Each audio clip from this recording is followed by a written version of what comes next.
more on this situation, let's go to Mitzpe Yericho and speak with Rabbi Uri Pilichowski, an educator and a political commentator. Uri, are you with us? Okay, Uri, let me just ask you. I am. Nice to see you again. So how did Mitzpe Yericho earn this dubious distinction? Do you know the circumstances why the numbers jumped there suddenly? It's not with pride that we reached number one on the list, that's for sure.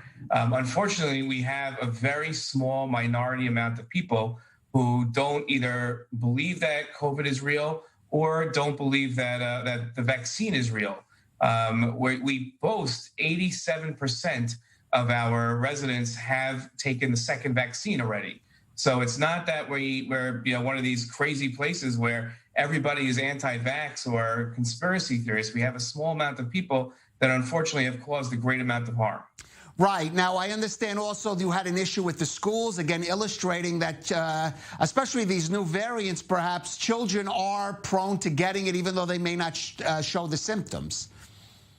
Correct. We had one of the classes had 11 girls test positive, and it closed both schools down out of caution. We had to make sure that it didn't spread anymore. So the principals, in their wisdom, closed both schools. Right. Now, what does it mean for you as a red zone? What exactly the impact it has had on the community? The most important impact is that the schools are closed. So while the rest of the country, the kids are back in the classrooms, and we had a couple of days we were able to send our kids back to class. But for now, the kids are stuck at home again, back on Zoom, bored, frustrated, not understanding really why they can't go back to their friends, can't go back to see their wonderful teachers. That's the greatest impact. We're a religious settlement, so we enjoy praying in our synagogues, and a couple of our synagogues had gotten what's called Tav Yarok, have gotten permission to open up the synagogues and allow us back in to pray, and that was something that we were enjoying last week. That's now over. We are back again outside. Look, you're a rabbi, you're an educator. I want to curious, Uri, if you've spoken to any of those people in the community that so far have been hesitant or refused to take the coronavirus vaccine, or even outside your community. Have you had those kind of discussions and maybe even placed it on the level of Jewish values in terms of getting vaccinated? 100%. And not only have I'm just a resident here, but the rabbi of our community, who is looked upon as one of our leaders and somebody that everybody looks to for wisdom, sent out a very strong letter saying that if you don't want to take the vaccine, that's your prerogative, that's your decision. He felt it was against Jewish law, but then you should never leave your house.